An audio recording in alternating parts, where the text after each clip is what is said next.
नमस्कार। आकाशवाणी से प्रस्तुत है समाचार संध्या।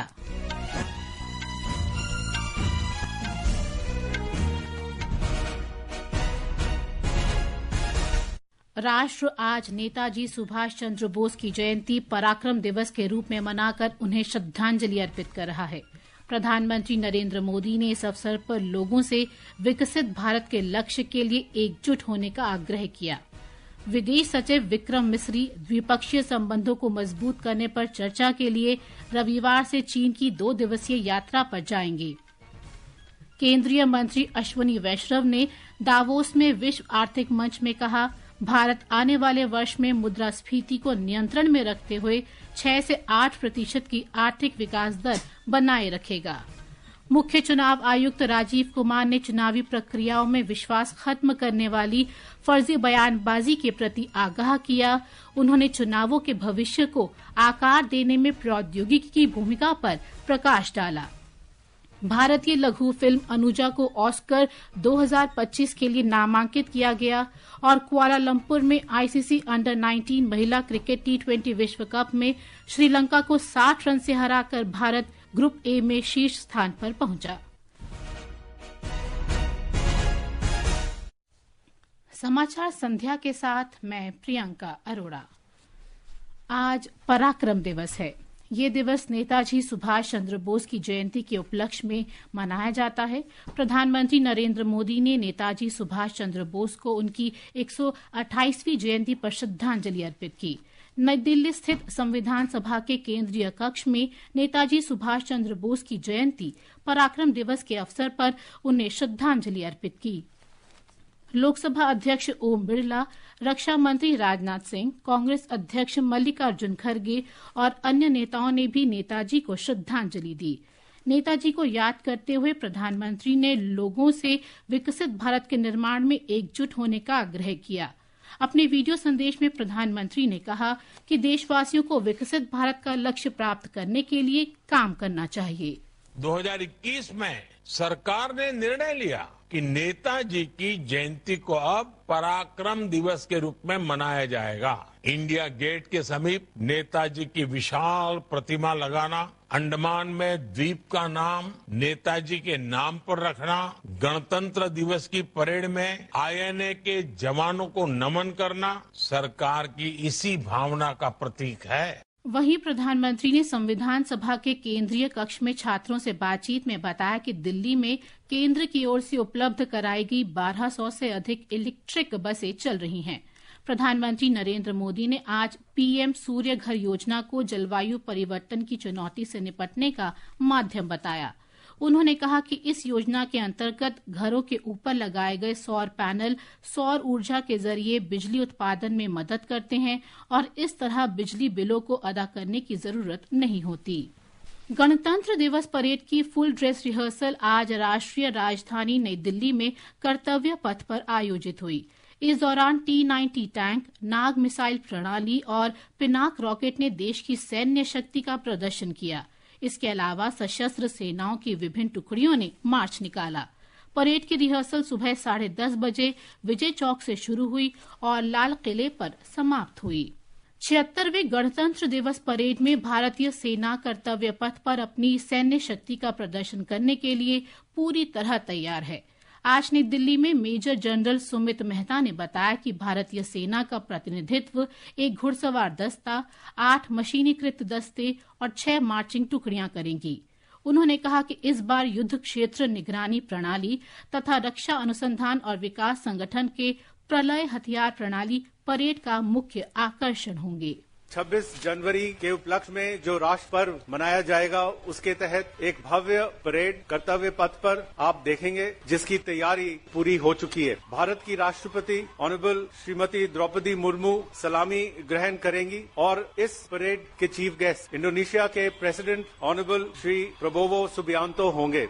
विदेश सचिव विक्रम मिस्री रविवार से चीन की 2 दिवसीय यात्रा पर जाएंगे। इस दौरान भारत और चीन के बीच विदेश सचिव उप मंत्री स्तर की बैठक होगी। विदेश मंत्रालय ने बताया है कि ये द्विपक्षीय बैठक भारत चीन के राजनीतिक आर्थिक संबंधों को मजबूत करने पर केंद्रित होगी। सूचना और प्रसारण मंत्री अश्विनी वैष्णव ने आज विश्वास व्यक्त किया कि भारत आने वाले वर्षों में मुद्रास्फीति को नियंत्रण में रखते हुए 6 से 8% की आर्थिक वृद्धि दर को सहजता से बनाए रखेगा। श्री वैष्णव ने दावोस में विश्व आर्थिक मंच की वार्षिक बैठक के एक सत्र के दौरान ये बात कही। उन्होंने बताया कि श्री मोदी ने ये सुनिश्चित किया कि आर्थिक विकास का लाभ समाज के हर वर्ग तक पहुंचे।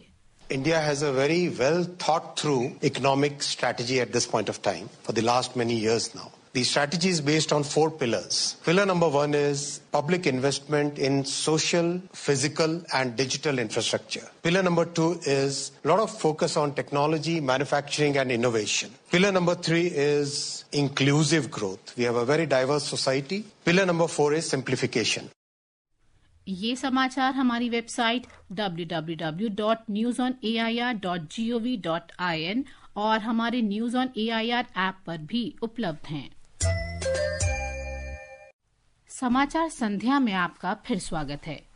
मुख्य निर्वाचन आयुक्त राजीव कुमार ने आज चुनाव प्रबंधन निकायों से साइबर सुरक्षा खतरों और गलत सूचना जैसी चुनौतियों से निपटने के लिए रणनीतियों को कारगर बनाने का आग्रह किया।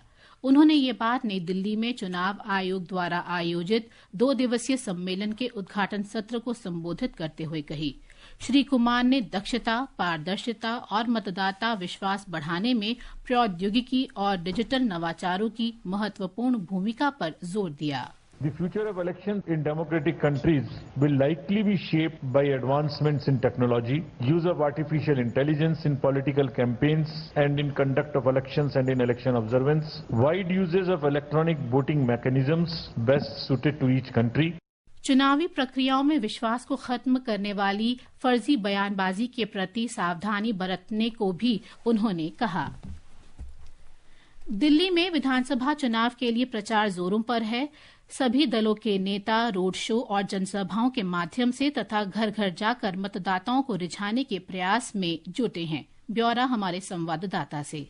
उत्तर प्रदेश के मुख्यमंत्री योगी आदित्यनाथ ने आज किराड़ी और करोलबाग इलाके में जनसभा की और पार्टी उम्मीदवारों के पक्ष में वोट मांगे। श्री आदित्यनाथ ने सत्तारूढ़ आम आदमी पार्टी पर निशाना साधते हुए दिल्ली के सड़कों की कथित खराब स्थिति पर सवाल उठाए। उन्होंने यमुना नदी की बदहाल हालत के लिए भी आम आदमी पार्टी के राष्ट्रीय संयोजक अरविंद केजरीवाल को जिम्मेदार ठहराया। इस बीच आम आदमी पार्टी के संयोजक अरविंद केजरीवाल ने भी शहर के कई इलाकों में रैलियों को संबोधित किया। जनसभा को संबोधित करते हुए श्री केजरीवाल ने कहा कि पिछले 10 वर्षों में आम आदमी पार्टी सरकार ने शहर के लिए बिजली, शिक्षा, स्वास्थ्य जैसे क्षेत्रों में कई काम किए हैं। दूसरी ओर आज कांग्रेस पार्टी ने दिल्ली चुनाव के लिए अपना थीम सॉन्ग लॉन्च किया। इस अवसर पर मीडिया से बातचीत में पार्टी के वरिष्ठ नेता पवन खेड़ा ने आम आदमी पार्टी पर दिल्ली में कथित शराब घोटाले पर आरोप लगाते हुए कहा कि सत्ताधारी पार्टी ने अपनी नीतियों से अपने साथियों को फायदा पहुंचाया। जो शराब का मैनेजर था ठेके बांटने का, वही शिक्षा मंत्री। जिस तरह से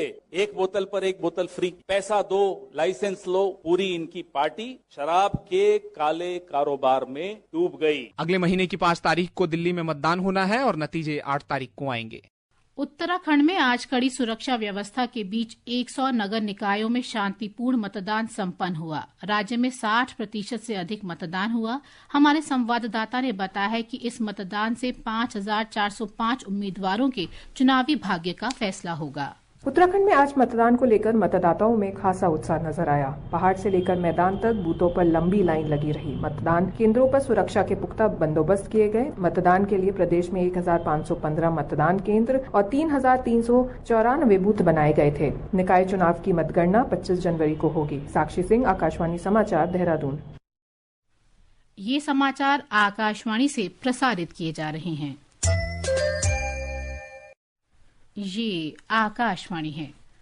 भारतीय लघु फिल्म अनुजा ने ऑस्कर 2025 में सर्वश्रेष्ठ लघु फिल्म लाइव एक्शन श्रेणी में नामांकन हासिल कर महत्वपूर्ण उपलब्धि प्राप्त की है।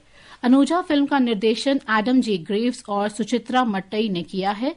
अनुजा फिल्म 9 साल की एक लड़की की कहानी है जो अपनी बहन पलक के साथ जीवन के परिवर्तनकारी अवसरों का सामना करती है। और अब खबरें महाकुंभ से।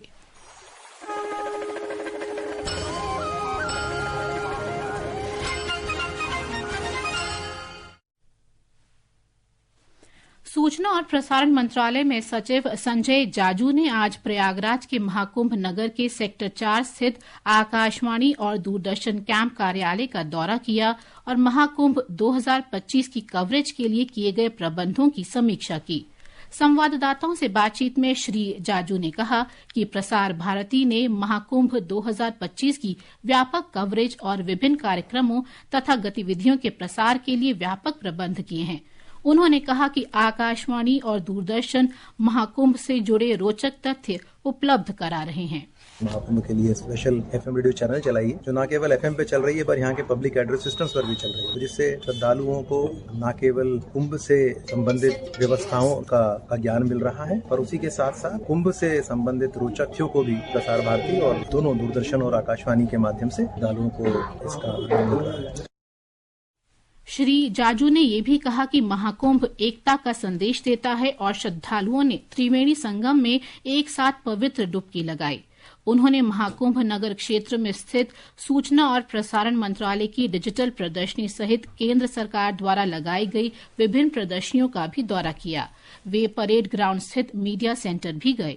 ब्यौरा हमारे संवाददाता से। सूचना एवं प्रसारण मंत्रालय की डिजिटल प्रदर्शनी जन भागीदारी से जन कल्याण विषय पर आधारित है। इसमें पिछले एक दशक में केंद्र सरकार की उपलब्धियों, कार्यक्रमों, नीतियों और योजनाओं को दर्शाया गया है। इस प्रदर्शनी के माध्यम से प्रधानमंत्री जन आरोग्य योजना, नमो ड्रोन दीदी, मुद्रा योजना, प्रधानमंत्री फसल बीमा योजना, डिजिटल इंडिया, आत्मनिर्भर भारत, स्किल इंडिया, एक भारत श्रेष्ठ भारत और उज्ज्वला योजना जैसी विभिन्न जन कल्याणकारी योजनाओं के बारे में जानकारी दी जा रही है। यह प्रदर्शनी अगले महीने की 26 तारीख तक चलेगी और इसमें प्रवेश निःशुल्क है। आनंद कुमार, आकाशवाणी समाचार, प्रयागराज।